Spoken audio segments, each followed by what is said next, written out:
Assalamualaikum warahmatullahi wabarakatuh.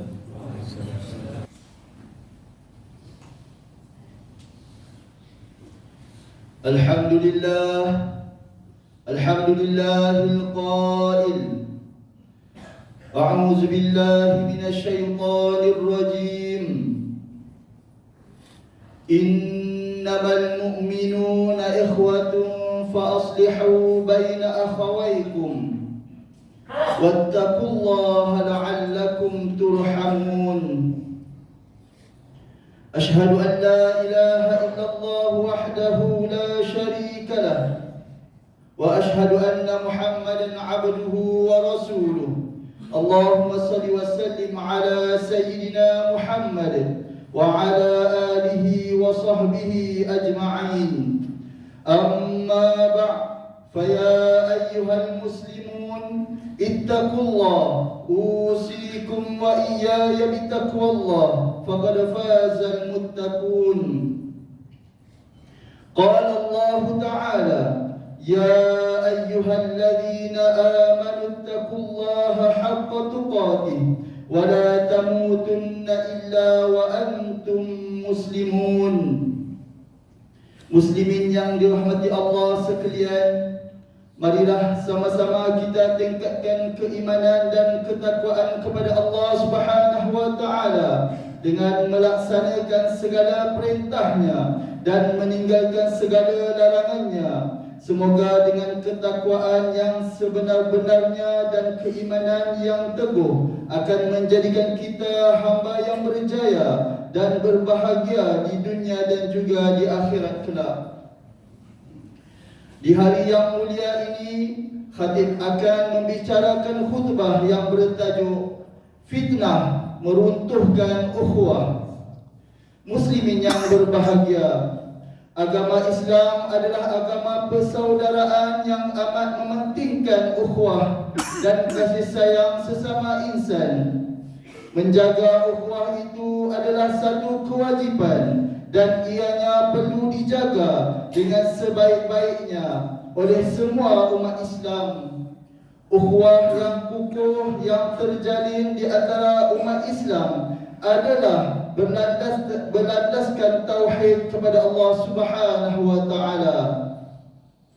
Firman Allah Subhanahu wa taala dalam surah Al-Hujurat ayat 10 seperti yang telah dibacakan pada mukadimah khutbah tadi, yang bermaksud sebenarnya orang-orang yang beriman itu adalah bersaudara, maka damaikanlah di antara dua saudara kamu yang bertelingkah itu, dan bertawakallah kepada Allah dan bertakwalah kepada Allah supaya kamu beroleh rahmat.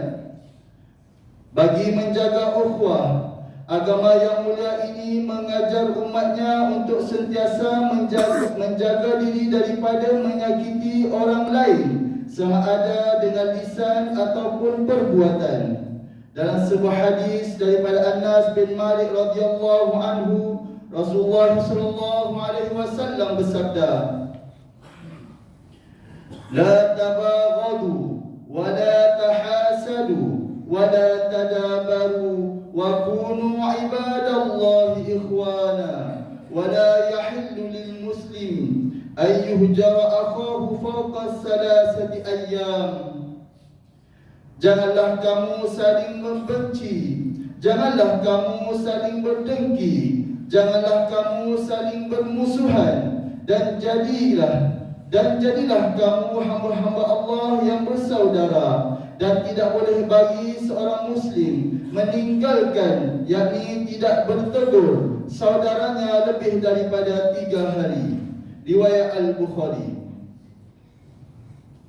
Hadirin tetamu Allah yang berbahagia, punca utama yang boleh mengakibatkan runtuhnya ukhuwah Islamiah adalah kesan daripada perbuatan fitnah. Fitnah itu sendiri merupakan satu tuduhan yang dibuat-buat untuk memburuk-burukkan seseorang. Perbuatan ini adalah salah satu daripada dosa besar dalam Islam dan akan diazab pelakunya dengan azab siksa yang amat pedih.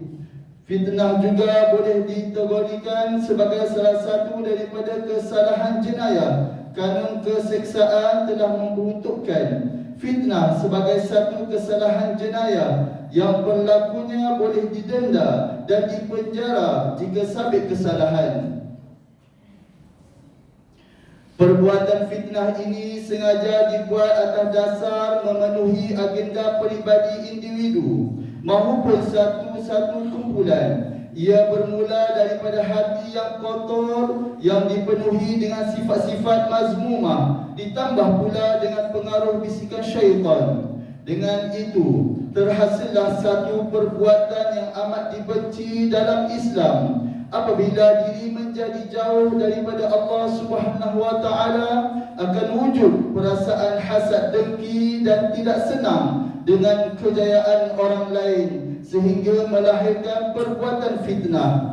Seseorang yang membuat fitnah biasanya akan berasa senang hati dan menjadi satu kejayaan bagi dirinya. Apabila orang yang difitnah itu dilihat jatuh terduduk dan hidup dalam kegagalan.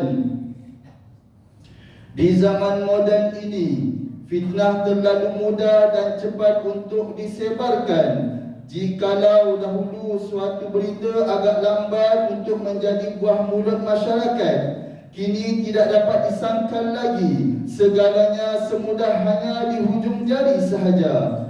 Kemunculan berbagai bentuk media secara digital berasaskan media sosial seperti Facebook, WhatsApp, Instagram, Telegram dan sebagainya telah memberikan banyak manfaat kepada masyarakat.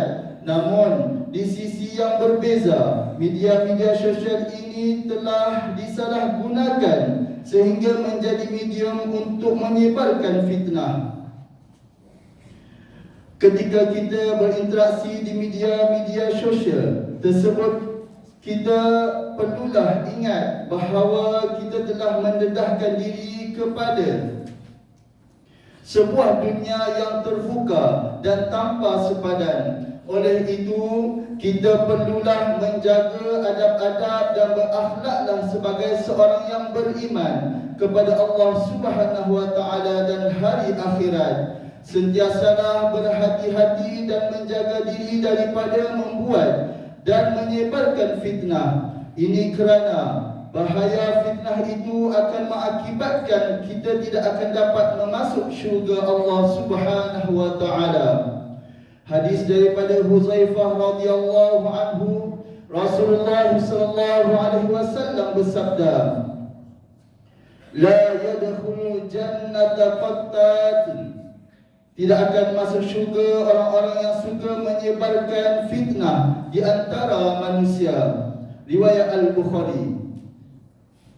Muslimin yang dirahmati Allah Subhanahu wa taala, perlu diingat bahawa membuat dan menyebarkan fitnah itu mengundang kepada perpecahan dan dapat meruntuhkan ukhuwah. Kejinya perbuatan fitnah ini kerana ia menjadi punca kepada timbulnya salah faham, pertengkaran dan pergaduhan sehingga menyebabkan suami isteri bercerai-berai, hubungan adik-beradik dan saudara mara menjadi renggang, rakan bermusuhan, kehidupan masyarakat menjadi tidak tenteram dan seumpamanya. Semuanya dapat dibuat hanya dengan satu perkhabaran yang direka-reka sahaja. Lihatlah bagaimana hubungan suami isteri yang telah dijaga dengan baik dan hidup dalam keadaan harmoni dapat diruntuhkan hanya dengan satu fitnah sahaja. Adik-beradik yang sama-sama membesar dan saling berkongsi kisah suka dan duka menjadi renggang hubungannya dan berlaku pergaduhan hanya kerana satu fitnah sahaja. Saudara mara yang kuat hubungannya, hubungan persaudaraan mereka, saling ziarah menziarahi dan selalu bertanya khabar, akhirnya tidak bertegur sapa hasil daripada satu fitnah sahaja. rakan-rakan yang menjadi tempat bertukar-tukar cerita dan melakukan aktiviti bersama bertukar menjadi musuh akibat daripada satu fitnah sahaja. Begitulah besarnya bahaya fitnah yang dapat meruntuhkan ukhuwah sesama umat Islam. Ayuh, marilah kita semua mendidik diri kita, sekeluarga kita dan umat Islam seluruhnya dengan saling menasihati dan menegur terhadap perbuatan yang dapat meruntuhkan ukhuwah ini, iaitu membuat menyebar fitnah. Berhentilah daripada menjadi ejen penyebar berita-berita yang tidak benar. Apa yang paling penting, sekiranya kita mendapat satu khabar berita tentang seseorang, janganlah terus mempercayainya. Selidiklah dahulu agar kita tidak menyesal di kemudian hari nanti. Firman Allah Subhanahu wa taala dalam surah Al-Hujurat ayat 6. Ya ayyuhalladzina amanu in ja'akum fasiqun binaba'in fatabayyanu an tusibu qauman bijahalah fatusbihu ala ma fa'altum nadimin.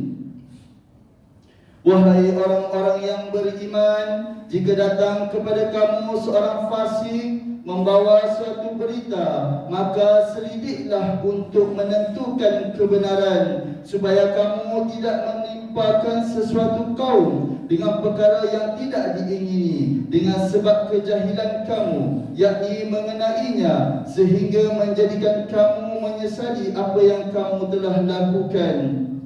Hadirin yang berbahagia, bagi mengakhiri khutbah, marilah kita semua mengambil pengajaran terhadap perkara-perkara berikut.